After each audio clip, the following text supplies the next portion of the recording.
Hello there, boys and girls, it's Nick Dutch back on the camera again one more time. Hi there, how the heck's it going? Yep, that's right, standard introduction, standard temperature and pressure, don't worry about it. Everything's cool. Alright, now I've had a fair few private messages recently. I've got to go through them all and start answering them one by one. We've got this one particular YouTube user who's concerned about any particular dangers or risks or any guidelines regarding the operation of a black mirror scrying. The main dangers with nearly everything on the face of the planet, I reckon, especially when it comes to occult type things, is how you take it.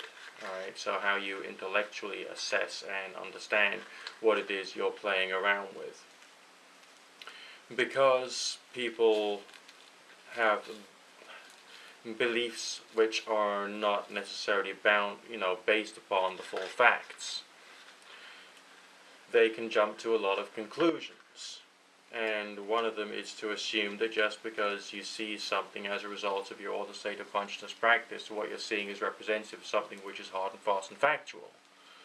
One of the most common intellectual fallacies about anything such as, seeing ghosts, prophetic dreams and all the rest of that, is that I have seen it, therefore it is real, or I have seen it, therefore it is somehow important.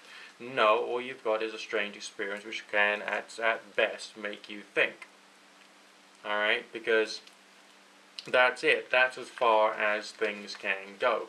It's just a strange experience. Now, as far as I understand it, the dark mirror effect is created as a result of, number one, persistence of vision issues. Alright, it's like when you're staring at a candle flame for a long period of time. You close your eyes, you get that little sort of like burn thing on your retina. You see the candle flame, because of persistence of vision with a bright or illuminated source. But this time you're doing it with a reflection of your own face, which is illuminated on both sides by candles. Okay, so you get a reflection of your own face in the dark mirror, or in this case, a frying pan full of water, or a large black cup full of water, as in the Halloween 2010 video that I did. The persistence of vision thing kicks in. So after a while, the thing that you're looking at, namely the reflection of your own face, kind of like gets blurred and distorted and seems to have like colored cloudy effects around it. But because you're doing it in an altered state of consciousness, state of mind, you're using suggestions of sorts to try and create some kind of hallucinatory phenomena around that, or indeed to sculpt that particular persistence of vision blurry thing in some way or some manner in accordance with whatever the suggestion is. Now, if your focus of attention is a particular image or concept, then essentially it is more likely, one would assume therefore, that the persistence of vision, hallucination and image thing will then take upon that particular form. If what you're trying to do is become sensitive to something else of which might hypothetically be outside of yourself or inside of yourself, it is hypothetically possible that the hallucination that's brought about through the meditation, all the states of consciousness practice and all the rest of that associated with what you see in the dark mirror will take on a form which has some kind of connection with that. But we still can't say, because of the variability of intention, attention and everything else, as to what precisely is causing it. So essentially it still is just a curious experience, that's all. I don't know if I can find a section in this book. I haven't prepared for this video at all. But there is a section on scrying in this really poor quality book here. Yeah, here we go.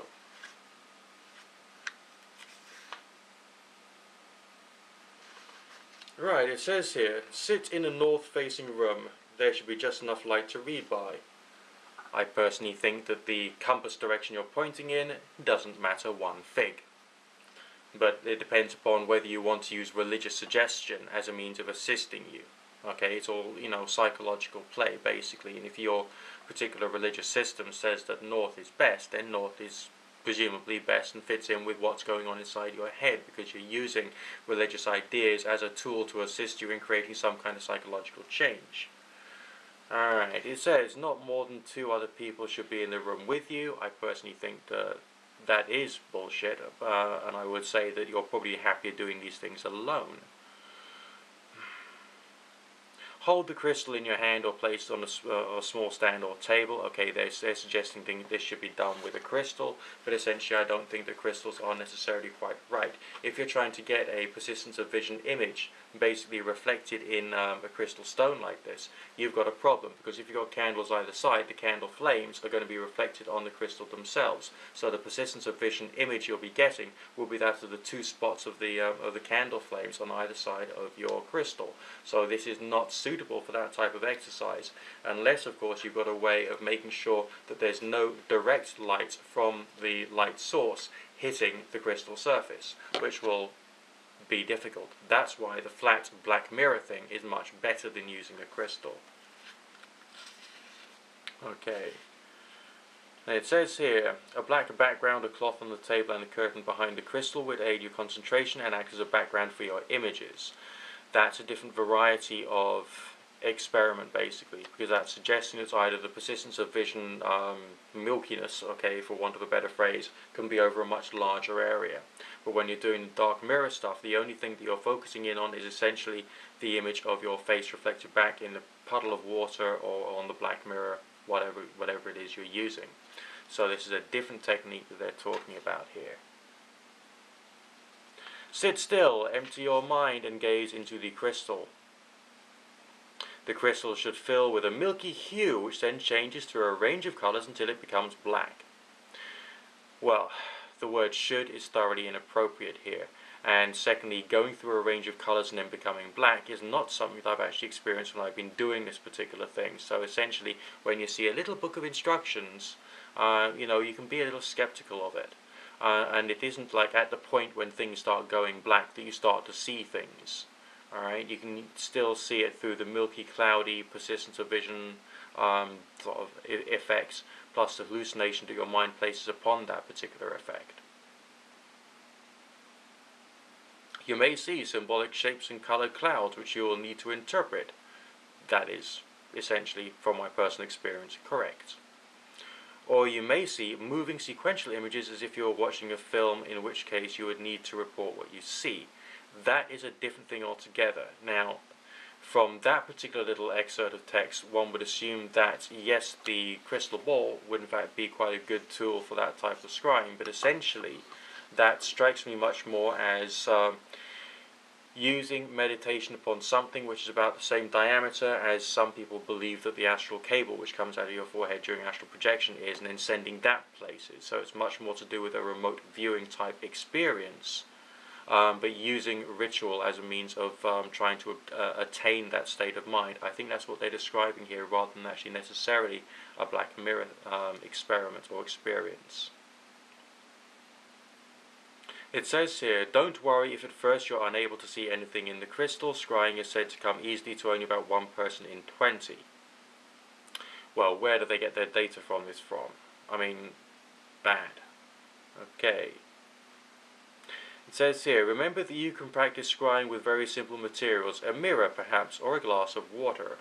Well, if you were to use a regular ordinary mirror, you would still have to remove all extraneous variables, okay? So that means everything which is reflected in the mirror apart from yourself and your face, alright? And any light sources would have to be behind the mirror itself, so that it's only bouncing upon your face. So essentially setting that up would be very difficult. And I think a mirror is far too reflective for this particular type of experiments. There's different cultural strains associated with types of scrying experiments. But the most important thing is to have a certain quantity of skepticism when you're doing this stuff. Think about whether you're trying to do this for a remote viewing experiment. Think about whether you're doing this to try and have the classic dark mirror experiment experience. And try and set up your experience accordingly. And also be skeptical, alright? There are people out there who are very literalist religious believers. I mean, some people out there have criticized me quite aggressively because I didn't think that doing a ritual to dedicate yourself to Satan would essentially, in inverted commas, work, because I don't actually believe in an objective Satan. And I was criticized heavily for being an evil non-believer because I didn't believe in an objective Satan. there's all kinds of different people out there. I personally would say don't take that too seriously. Try and think about the experience, trying to generate the experience and experiment with it, play with it, and have fun with it.